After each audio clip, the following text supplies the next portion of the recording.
Welcome to Grubb For Thought, right here. This is our, it used to be our monthly video cast, but now we are starting to do it more frequently because we realize people like the content and they like to learn from all of the good stuff that we talk about. So we're back in action again, and we have Marella with us. Hi, guys. Our guest nutrition consultant here at Grubbable. And I have to say, Marella, I'm so envious of your hair right now.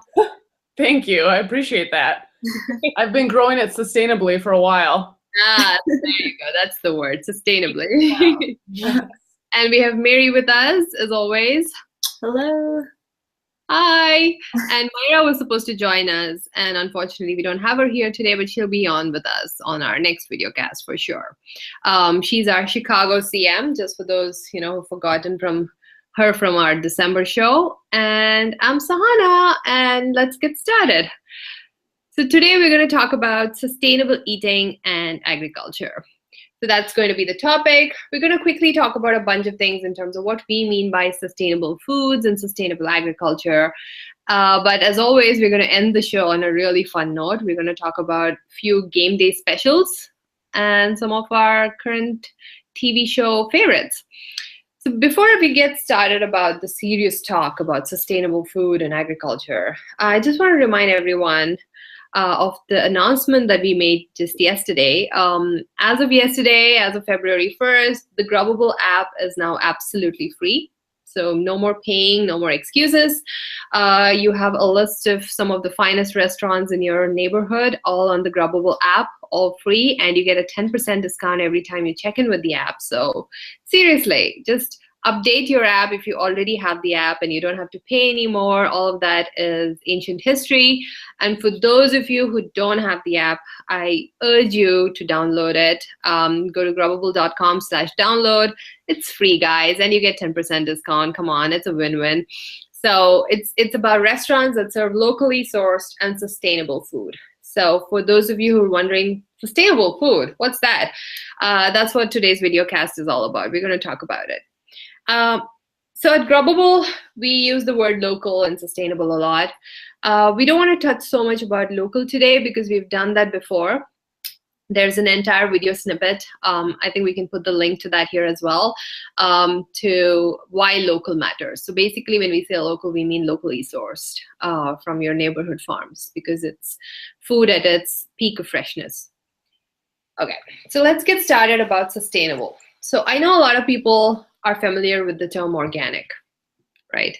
Everyone knows that organic is good for you, it's great, but a lot of people out there also think organic is expensive. That's so true. Yeah, isn't it? I know. I don't think each one of us would be fully able to do all of our grocery shopping just organically. So that's why I think it's important to talk about sustainability more than organic. In the past at Grubbable, we've used the term natural, and now we're using sustainable because we realized that natural was also a little confusing to a lot of people. So sustainable is actually the right term. Mm-hmm. So sustainable foods are basically foods that come out of sustainable agriculture. Now, what do we mean by sustainable agriculture? It's growing food, fiber, plants, and meat sustainably. So in order to do so, there are these 4 fundamental pillars of sustainable agriculture on which the different practices have been built upon. The first one is preserving the environment. Second one is protecting the public health. Third is animal welfare. And fourth is preserving communities. So I'm just going to quickly talk about each one of these 4 pillars. So what do we mean by preserving the environment? Now, for those of you who are familiar with organic practices, that's pretty much what all of that is in sustainable agriculture. So it is the disuse of chemicals and pesticides and artificial fertilizers. That's just for plant-based farming. But in terms of animals, to avoid using antibiotics and growth hormones and growth boosters, all of that. So basically trying to keep things as natural as nature intended it to be as possible. So that's what organic is.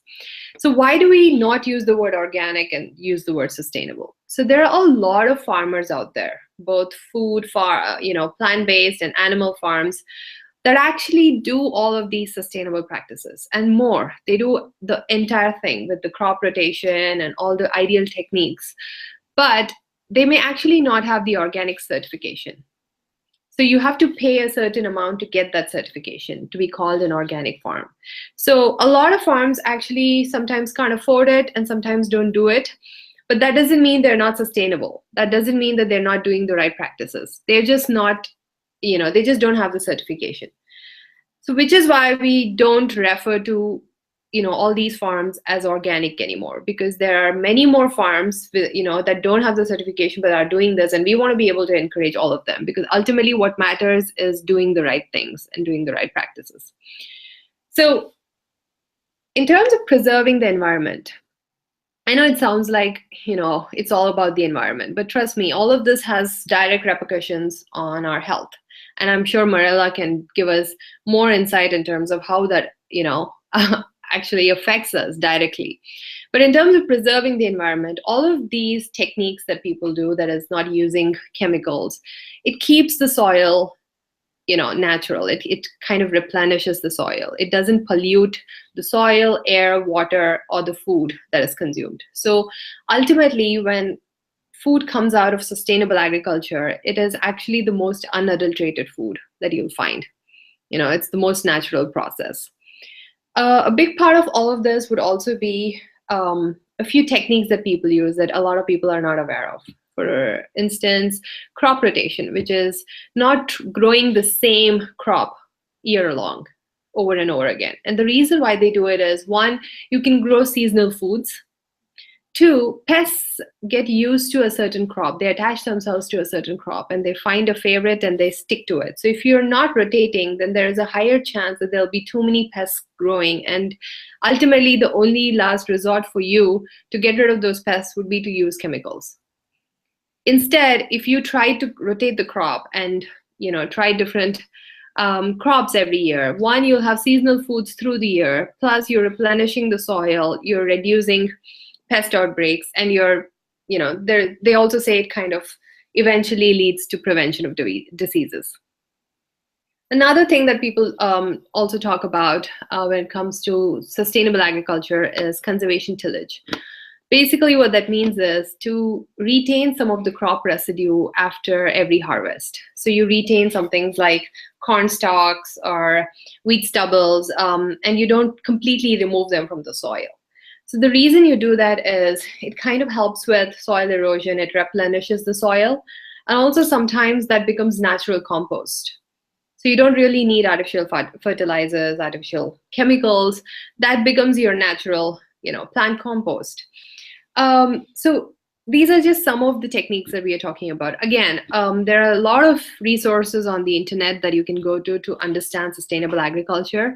But we don't want to go into all of those details because, for one, we're not farmers, so we don't want to pretend like we know the ends of it. But I think today's conversation is really about understanding why sustainable agriculture matters and why the food that comes out of it is so useful to us. So apart from this, I'm going to let Marilla talk about how this is going to impact the human health, when we eat the right kind of food. But I think a big part of it that people don't really pay attention to is animal welfare. So sustainable agriculture is about ethically raising animals. Okay, I know there are people who are vegetarian and there are people who are meat eaters, but even the meat eaters of the world would love to know that the animals were taken care of. They were not abused. They were fed a natural diet that is natural to them. So all animals, most animals that are consumed in form of meat, they eat a plant-based diet. So that's what this is, pasture-based livestock husbandry, animal husbandry. These are terms that we remember from school and we totally forget about it, and we forget about its relevance in today's world. But these are highly relevant topics because that's something that we consume day in and day out, and we need to know what's going into the food that we eat. These are cage-free animals. That they weren't abused. They weren't kept under extreme conditions.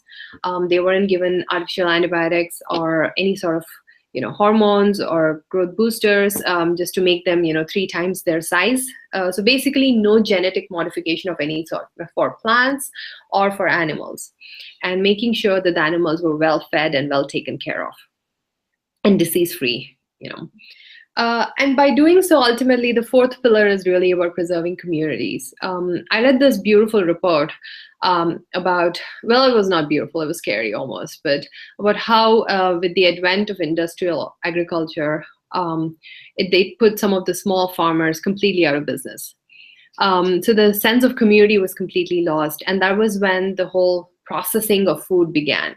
So the three main groups that are processed the most out of industrial agriculture are meat, eggs, and dairy.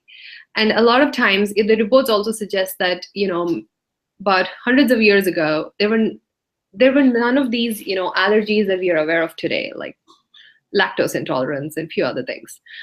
Those apparently started with the processing of food.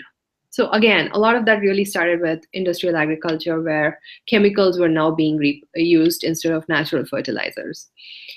So in terms of sustainable agriculture, it really kind of opens up a community aspect. As you can see with, even in Detroit, you can see so many community gardeners, you can see CSAs, you can see neighborhood gardeners and urban gardeners. And there's a sense of community, everyone comes together, people are doing it in their backyard, but they go to a farmer's market. It really helps in keeping dollars local and putting the dollars back into the community and to the local economy, which helps the local economy grow. So in short, this is basically what sustainable agriculture is. It's everything that you've heard in terms of organic, but it's more in terms of some pure agricultural practices that are followed. And food that ultimately comes out of sustainable agriculture will be, more nutritional because, there hasn't been any adulteration. It's not been exposed to some of the harsh elements that are otherwise used. So yeah, that's what we mean by sustainable foods here at Grubbable. So when we say you will get local and sustainable foods at these restaurants or farms, we basically mean foods that have come out of these practices. So now, Marilla, as our nutrition consultant, I know you are someone who is a strong believer in eating right, and you've always kind of fought your way for it. You believe that's the right way of doing it. When you hear about all this in terms of sustainable agriculture, what do you think is the impact that it has on on our health? Okay, well, first of all, great job on your talking about sustainability. You covered all the points. Thank you. In terms of human health, like you said, the use of growth hormones and pesticides are obviously something that we don't want to have in our body. Just in general, that causes a lot of fluctuations in our bodily systems. And like you said, like up until the point of food processing, we didn't have such allergies and things like that. Yeah. So, I mean, the pesticides are used in larger farm companies to maximize, the crop yield, essentially. So that's all over our food. They use the pesticides to preserve the food, of course, so it travels thousands of miles in order to get to our larger supermarkets. So as I've said before, the longer it takes for produce and vegetables and fruits to get to the table, the more the plant cells break down. So that means it causes the sugars, the natural sugars and flavors to turn into starches. So not only do you get a loss of vibrancy in the flavors and the food and things like that, but more importantly, you lose all of the nutrients in the food. Okay, and it also has like it creates a tougher skin on apples or a tougher skin on some of the other stuff that you're eating fruits and vegetables wise in the grocery store too. Wow. So, I mean, you probably want your food to taste good, but more importantly, you want to make sure that what you're ingesting is actually healthy and having some health benefits to you. So sure, maybe you're eating an apple and that sounds like a great snack to you, but the apple that you get from your local farmer is going to taste a lot better, a lot sweeter too, but also give you all the nutrients that you want from an apple. Okay, so if you're going to trade that apple for a brownie, or a brownie for an apple, I should say, I want my apple to taste really good. Yeah. Yeah. Talking of apple, did you guys read the new kind of golden apples that are coming to US, which are genetically modified that don't brown at all? Oh. That seems iffy to me. I know, and it's like this big news, and a lot of people are really happy about it. And I keep thinking about why would you need, like, it's okay, it browns, but then it's not modified. It's not It's not been tampered with. But yeah, I still feel like a lot of aspects of genetic modification still has that wow factor. Mm-hmm. How does one fight it? Like suddenly, like I'm sure a lot of times when you go to a grocery store or you go to a regular any store, you do end up picking like the largest of, like the peppers. You'd think, okay, the bigger one, you'll get more out of it. But sometimes you wonder how much it must have been modified to kind of get those get that size, because from in India we call them capsicum, the green peppers, and they're only this small. So when I first moved here, I saw that there was, all the peppers were so much bigger. Most vegetables were so much bigger. So there's the sudden wow factor, and then you realize the reality of it, and then you think, oh my God, God knows what's gone into it. So what do we do to battle this wow factor? Is it only through awareness and education? I mean, I think there's a lot of challenges in buying sustainably or locally, just based on accessibility, of course, right now, or just the convenience. I mean, it's hard to beat the convenience of a supermarket. Yeah. I need coffee one place and, 4 enormous apples in another place. I mean, that's the place to go, is the larger supermarket. Yeah. For me, though, I find that actually the smaller the fruits or the vegetables, the sweeter they are for me, including the peppers, like you said, too. So I always tend to go for that, even though, yeah, of course, you'd be getting more for your money with the larger sizes. Yeah. But I actually find like the waxiness on the fruits and stuff like that very odd. So I always scrape the skin off of my fruits and things like that, especially the ones that I have to get at the supermarket if they're not in season, or if they're, more tropical fruits that we wouldn't be finding up here anyway. Okay. Yeah. Especially when I know, that I don't know what's on the skin and I'm putting it in my body, I'd just rather not and I take the skin off, like you said. Mm-hmm. So that brings me to an interesting point. So most of us, I think today, thanks to internet and apps like Grubbable and a few other places, we can tell before going out for, to shop, that which place offers, sustainable food and which probably doesn't. But like you said, sometimes we just end up going to the large supermarket and grocery store. So even like for products or produce that aren't labeled organic or sustainable, like you said, what are the things that one should watch out for? Like you just mentioned the waxy skin. So can you tell us a few tips that we should be aware of that kind of should warn us, saying this probably has been tampered with, we shouldn't buy it? Yeah, so definitely like the shininess on the fruit or the waxiness of it. It's probably most commonly among like pears or apples, things like that. I would say, honestly, size. And I can, give you guys an analogy with apples yet again. You go to the apple orchard in October, November, and you're picking these apples that are probably not larger than like the size of your fist, right? And then you go to the store and you see this same type of apple, 6 times the size of the one that you ate, and you pick it up, and like I've done it too. I'm like, wow, this looks like a great apple. And it's not. It just turns into has really dull flavors to it, not any sweetness to it. And like I said, if I'm trading out something like a cookie for an apple, I want it to be a little bit more naturally sweet. That's what I'm looking for in my apples, or crisp too. Sometimes you just don't get that crispness either with the apple. So I think size is, I mean, I know that everybody usually goes for the larger apple and the larger peppers and things like that, but the smaller it is, I find it tends to be a lot sweeter and have more of those vibrant flavors. Interesting. Again, probably we don't have an answer to this, but just throwing it out there. What about color? Like, does color matter? Like, I see that some of the really brightly colored ones are the first that, they catch your eye and you think, oh my God, look how beautiful this is. But I've read a few reports that suggest about how you can genetically modify the colors. And so what do we do when it comes to colors?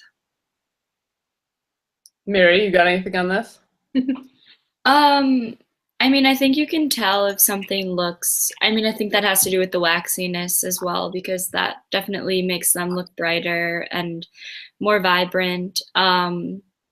But I also feel like the stuff that's been modified, it always looks fresher longer, which is not necessarily the best thing. It's kind of unnatural for something to be good longer than a week. Like the McDonald's burger. Oh God, I saw that video. Like, How long was that? Was it a year? I don't know. Was that? Yeah, that's disgusting. it was months that it just looked the same. Oh my God. The reason I'm sorry for about the color thing, but I remember reading about this about a couple of years ago, and which is apparently it's cheaper to grow green peppers, but because the yellow, red, and orange are more popular because of their color, there's this genetic modification that kind of changes its color. It's inherently the green pepper with a different color. So I read that and I started noticing it, and I'm not sure whether, I mean, this could all be speculation. So really a disclaimer that this really couldn't be true for every pepper out there, and there's no way to tell because the label will not tell you that. Yeah. I think it's best to always go for things that have the organic or the sustainable label, but there are some times that I've found that some red peppers have patches of green on them. And I've seen that with red the most, a few times with orange. I haven't seen that much with yellow at all. But whenever I see that, I kind of keep that back because it kind of takes me to that report and says, okay, maybe this is one of those green peppers that have been, artificially changed into a red color. So yeah, I mean, it's so strange how topics of sustainable agriculture. In fact, when I was reading about it, I was thinking, it's so hard to discuss that there are too many technical topics here, that farmers would probably be better off explaining. But then it has so much relevance in our day-to-day food. Just talking about peppers because peppers is something that's always in my fridge. So I'm thinking, oh my God, like there's so much to think about. And apples are always in our fridge, or in our pantry. And also the oranges that are easy to peel, the mandarins, those make me wonder as well. So yeah, I think it'll take maybe another 100 years to really fully reverse all of this, and for sustainable food to be the only kind of food accessible and completely affordable. Because I see that that's rapidly growing. From 10 years ago to now, people are more organic focused, more sustainable focused. But I think the only way we can probably reverse all of this completely is with awareness, is by talking about this, to be kind of conscious about it when we go shopping. So yeah, all wonderful things. And thank you, Marilla. I really like the stuff that you said about the waxy skin, the shiny skin. I think I'm going to be more careful shopping, because sometimes the shiny skin is just so good looking. Like I remember It is. I know, talking to my husband about, look how beautiful this apple is. It's shining. And I remember, okay, so like I said, in India, we would get, like smaller versions of all these fruits and vegetables. So when I first moved to US, I would actually take pictures. I know it sounds crazy, not of, monuments and cities, but of produce, and send it to my mom, and she'd be like so excited. Oh my God, purple broccoli, and things like that. Yeah. I will say though, I mean, like you said, it's going to take a long time to completely reverse the process and to have people eat more sustainably, like you said. But, I like the things that I can get at Eastern Market, I will grab there. And then, of course, we all have to go to the larger supermarkets, just how it is right now. So I pick and choose what I kind of want to splurge on organically. Like I really like bananas, so I will get the organic bananas. And like I said, I really like apples, so I'll get the smaller, less shiny, organic apples for myself at the store. And I mean, they have a whole section, organic carrots or organic lettuce, things like that. Yeah. Usually things that come in dirt, I also like to get organically, because like you mentioned, the pesticides seep into the dirt. And then, you're eating celery that's probably already dirty. Yeah. You're just eating dirty pesticides now. Mm-hmm. So true. I think that's a very nice way of putting it. It's already dirty. Yeah. What do you have to say about things that come pre-washed? Don't you think we still need to wash them just once? I always rinse everything. I mean, there's some stuff on the market now where it's like actual produce and fruit soap. I mean, I don't take it to that level because that's just a lot of time. Yeah. But I definitely thoroughly rinse like anything that has been in dirt. So lettuce, carrots, You know, I'm not a huge fan of the baby carrot. I always buy just regular carrots. Mm. So yeah, I'm always washing everything. Yeah, I'm like that too. Like even the ones I recently read, even the ones that have a skin on top that you peel typically. Once you peel, it's also best to actually just wash them quickly. Really? Okay. Just just through packaging and things, there might have been things that might have gone through the skin.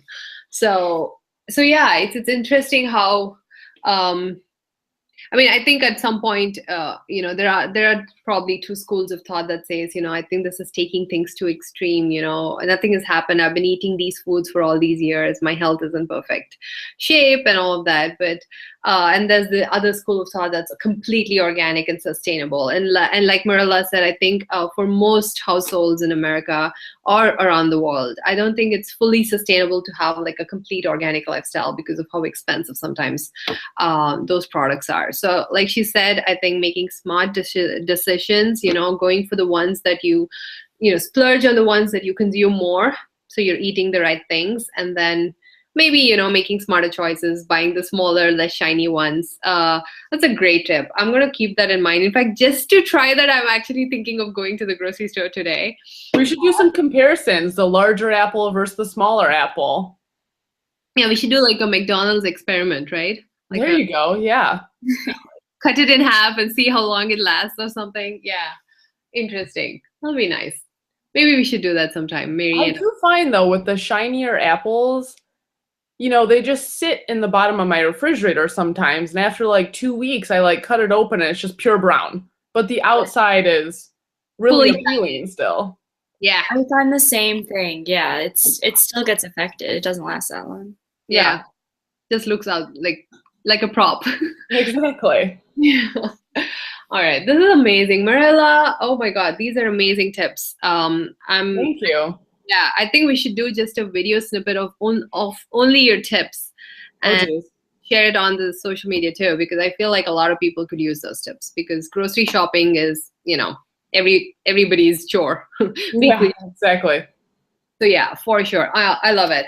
I'm gonna try it next time. I'm gonna text you when I buy. Please do. I'm way better at responding to my phone, as you probably didn't even know if I was gonna show up here or not. True, I know. So bad with the emailing. I apologize.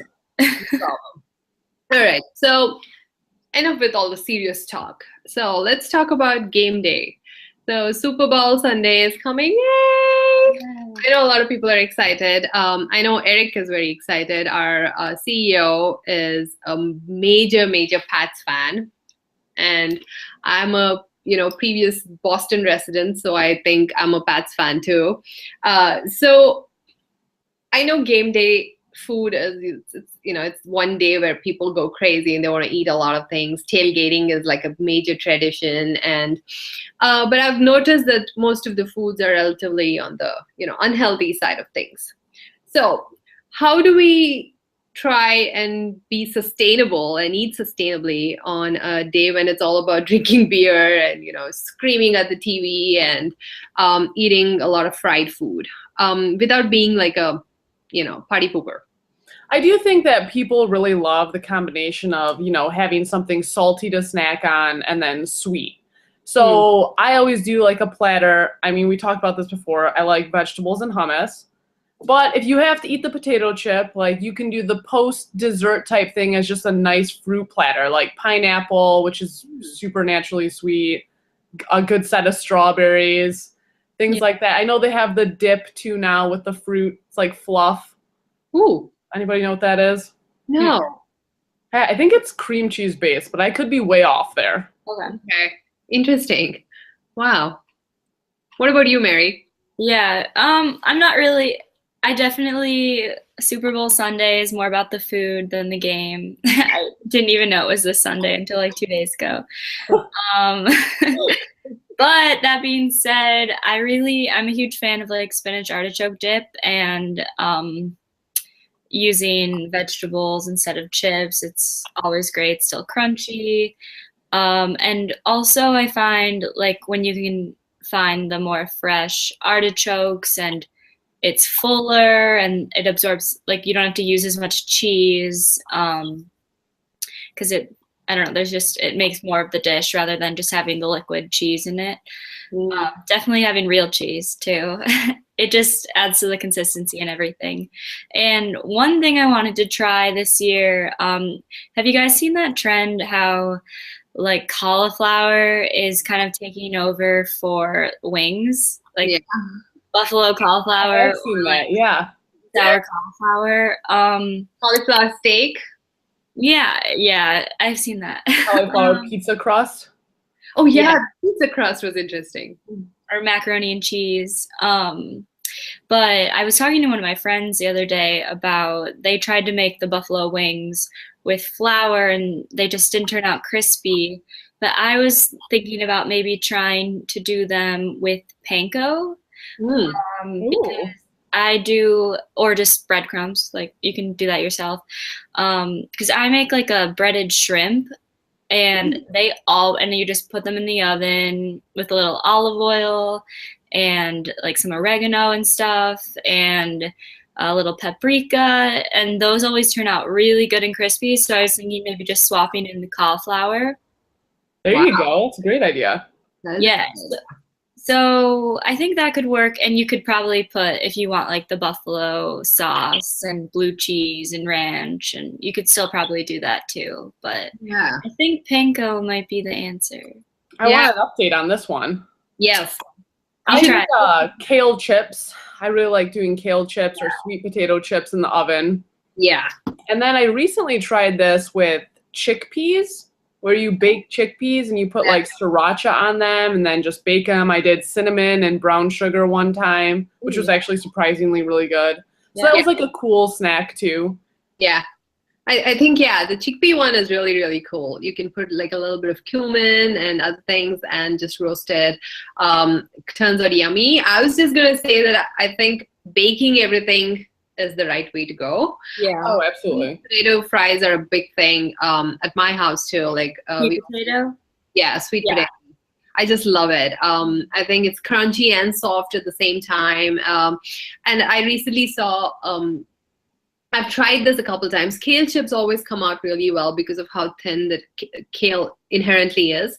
Potato chips I've tried a couple times, but I think using a mandolin and trying to kind of making it really, really thin and then baking it is a good idea. I saw this video where they do like 4 different types of, baked potato chips, where you can do salt and pepper and vinegar, or you can do like some sort of sriracha and make it like a spicy potato chips, or cheddar. You can make some cheddar crackers, like turn them into powder, and then that becomes like the cheddar flavored potato chips.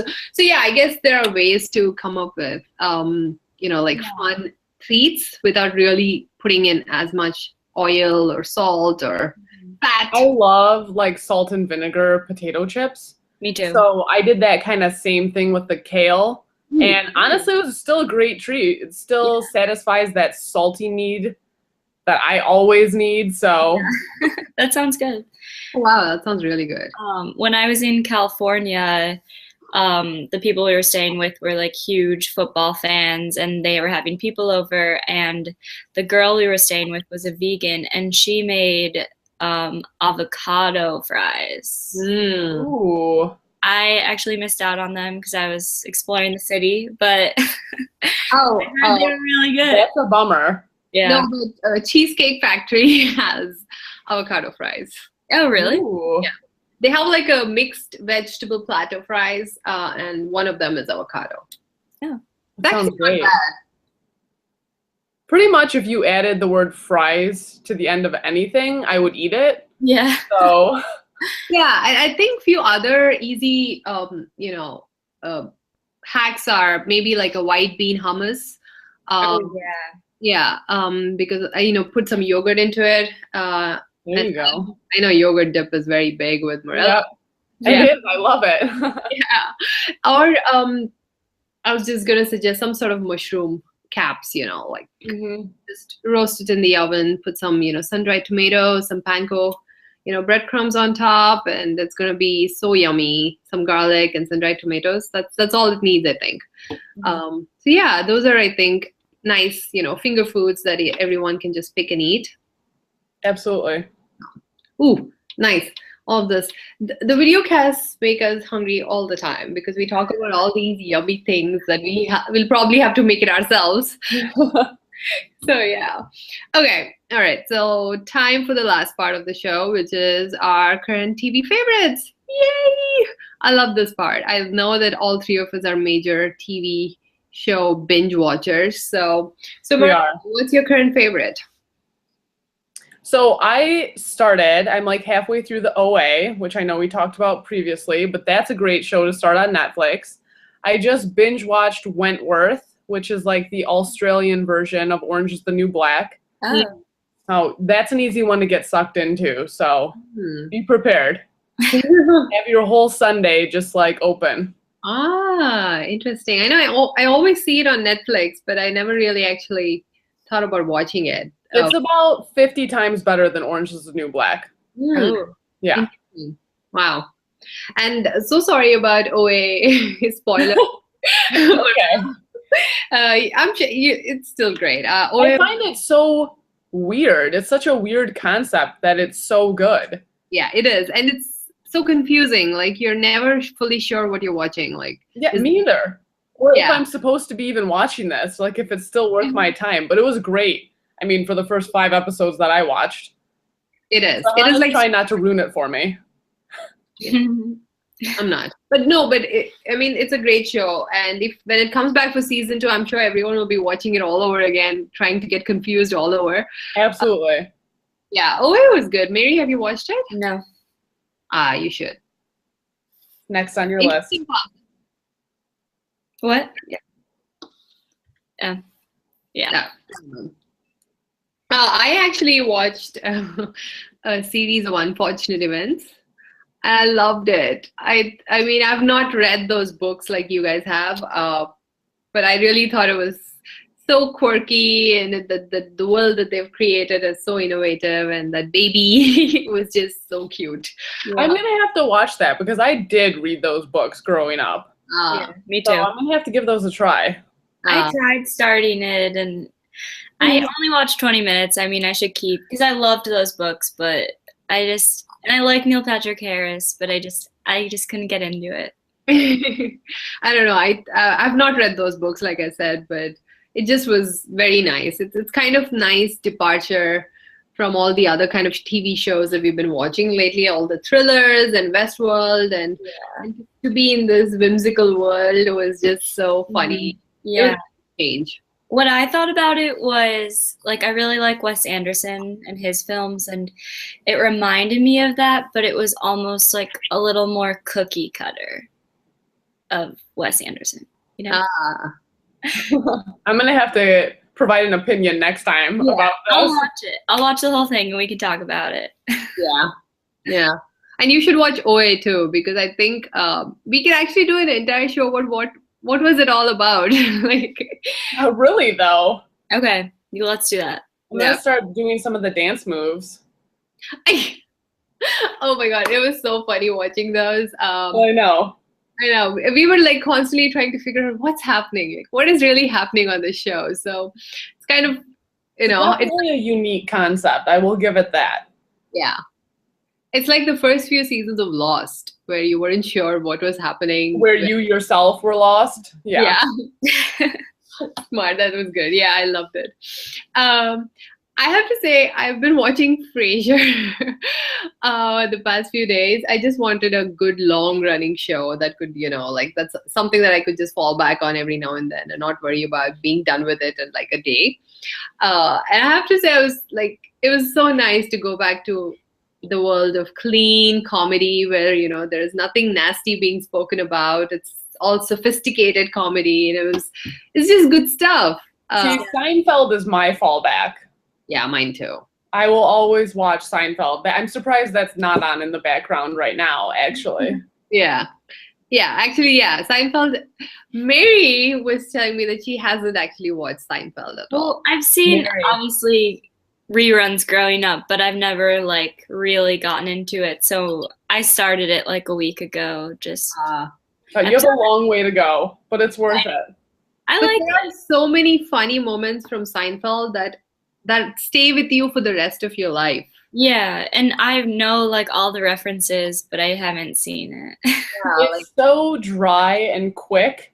That's my favorite part about it. You also don't have to watch like every episode like in continuity. You Yeah. can skip around and it's still equally as funny. yeah. They don't actually do like a continuous storyline. Storyline, Yeah. Yeah. That's what it is, right? It's a show about nothing. About nothing. Yeah. That's the best part about it.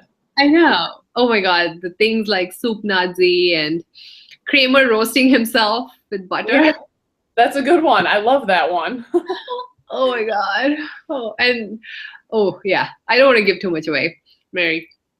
Watch it, and next time we have a lot of shows to watch, and then come back and talk about it. Absolutely. For those of you thinking, we don't actually sit and watch these during the day when we have work to do. Exactly. It's mainly on a Sunday. Yeah. When it's snowing. Yeah. But we do like binge. That's why we know of so many. Yeah. Awesome. All right. So this was a great show. I'm going to go back and use all of those tips, Marella. Seriously, I can't thank you enough. I think we should do like a blog post on one of our grocery trips. Yeah, we absolutely should. Sounds great. And then, talk about how to buy smart and, eat smart. So yeah, I think that was great. So yeah, Marilla, keep an eye out for one of those blog posts. We're going to dedicate that to you. Oh, thank you. And this is awesome. And we'll be back with another similar topic, which has a lot of serious stuff and fun stuff, much like the one we just did. And yeah, just stay tuned with Grubbable. I know I've said this last week too, but we are trying to build bigger and better things this year, and it's all going to be about sustainable and farms and artisans and restaurants. And seriously, stay tuned with us. A lot of changes are going to roll out this year. So be patient. We are building much better things. Sounds great. Awesome. All right, ladies. We'll see you all maybe in the next 2 weeks sometime. Yep, hopefully soon. Have a good Super Bowl Sunday, everyone. You too. Bye, guys. All right. Bye. Bye.